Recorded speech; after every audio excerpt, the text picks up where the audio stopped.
Di Surya Kencana itu dahulu lebih didominasi oleh masyarakat Tionghoa Totok.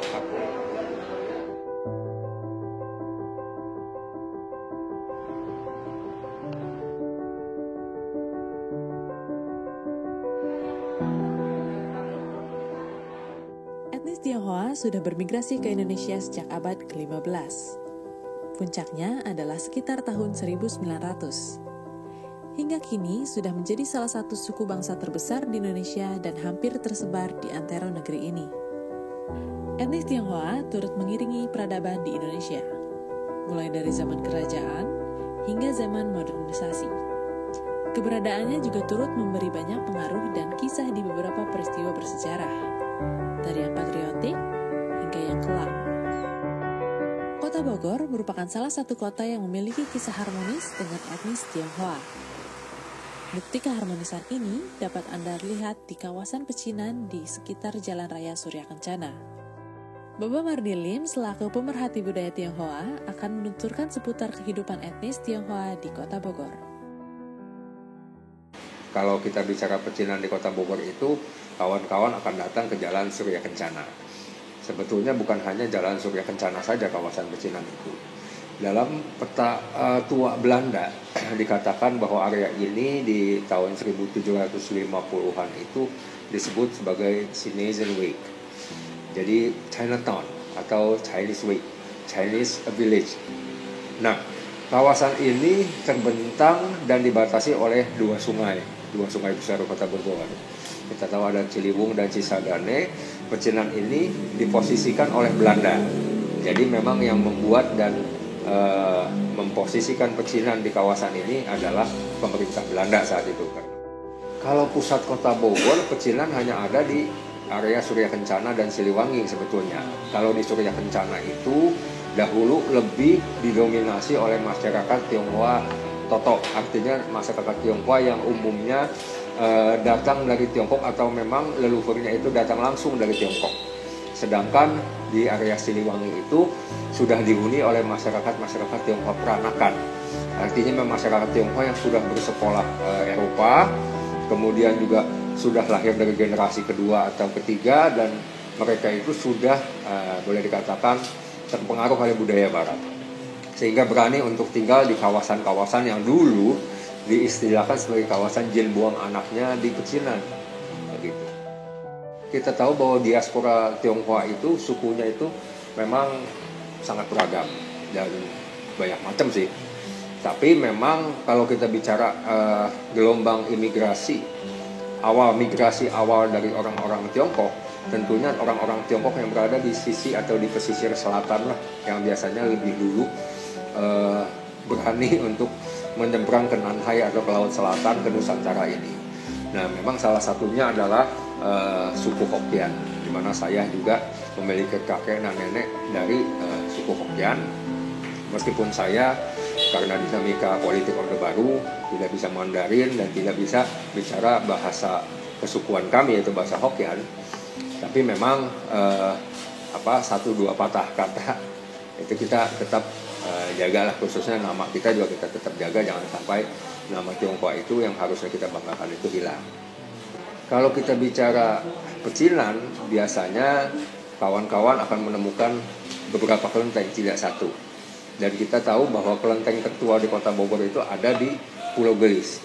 Di Pulau Gelis itu kelenteng yang dipersembahkan untuk Dewa Panko atau Dewa Pencipta Alam Semesta. Sedangkan kelenteng tertua kedua saat ini kita bisa telusuri di Wihara Danagun atau Hoktek Bio. Dan kelenteng ketiga yang tertua yang kita bisa temukan di pecinan itu ada di area Siliwangi. Nah, kelenteng ini boleh dikatakan merupakan akulturasi antara ketionghoaan, gaya Eropa dan gaya lokal atau gaya Sunda. Kalau kita bicara kelenteng, perbedaannya pasti kita harus bedakan siapa yang dipuja atau siapa dewa atau dewi tuan rumah kelenteng tersebut. Nah, itu akan menjadi ciri khas ataupun latar belakang dan perbedaan kelenteng-kelenteng tersebut. Simbol akulturasi masyarakat Tionghoa dengan masyarakat lokal itu sebetulnya sudah ada sejak ribuan tahun lalu pada saat memang navigasi tidak mengizinkan masyarakat ataupun wanita-wanita Tionghoa untuk berlayar, sehingga hanya pria lah yang berlayar mengarungi lautan, tiba di tempat-tempat baru dan menikahi wanita lokal.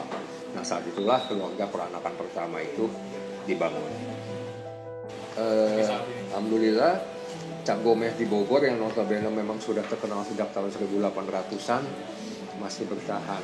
Memang kebudayaan ini boleh dikatakan masih dipertahankan dan masih membanggakan. Karena apa? Karena sekarang yang main barongsai dan liong itu bukan orang Tionghoa semata, tapi sekarang 80% udah kawan-kawan orang Tionghoa.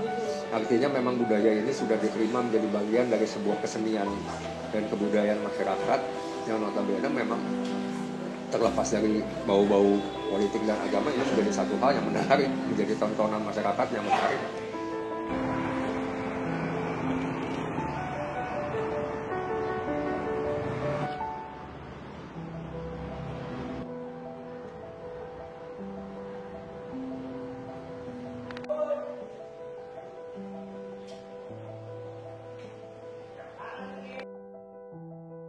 Kalau bicara masalah kehidupan dengan tetangga, dengan masyarakat, ya so far so good karena kita sudah bangun selama ratusan tahun. Artinya memang ya kita sama-sama hidup, sama-sama cari makan di area ini, di area pasar. Ya kita punya pedoman yang boleh dikatakan nggak tertulis, artinya pedoman yang tersirat bahwa saling menghormati, kejujuran, saling menghargai, tenggang rasa. Ya kadang-kadang bahasa Sundanya itu asih, asah, asuh, dan wangian. Nah itu yang menjadi kekuatan kita saat kerusuhan pun alhamdulillah Bogor aman. Karena kita tahu bahwa yang membuat rusuh itu biasanya provokasi dari luar. Begitu. Jadi dimanapun, saya yakin di pecinan manapun, keeratan dan kerekatan hubungan antara masyarakat Tionghoa dan masyarakat lainnya sebetulnya sudah dibangun selama ratusan tahun.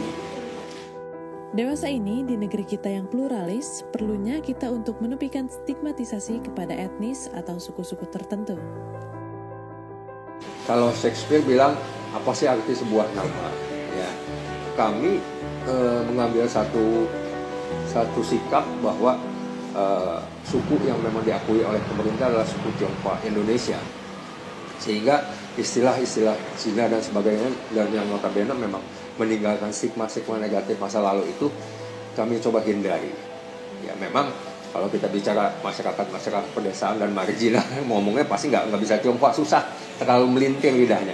Jadi umumnya mereka ngomongnya Cina. Ya sebenarnya apa arti sebuah nama? Sebenarnya tidak ada sih. Tapi dalam konteks kita menghormati sikap bahwa kami adalah bagian dari suku bangsa Indonesia dan suku yang memang ada di sini yang dikenal dan dihormati, yang dikenal dan diakui adalah suku Tionghoa Indonesia. Makanya kami menjaga istilah itu untuk kami tularkan kepada anak cucu kami bahwa banggalah menjadi seorang Tionghoa Indonesia. Kenapa? Karena di tanah inilah kita mengabdi, bukan di tanah lain. Kerukunan etnis Tionghoa dengan suku Sunda di Surya Kencana Bogor adalah suatu kepatutan yang perlu kita lakukan sebagai masyarakat Indonesia. Sebelumnya saya ingin mengucapkan Sin Chun Kyong Hee, ya, Kyong Hee Fat Chai. Semoga tahun macan air ini membuat kita semua sejahtera, berbahagia lahir batin, dan semoga segala kesulitan bisa ditanggulangi dengan baik. Sin Chun Kyong Hee.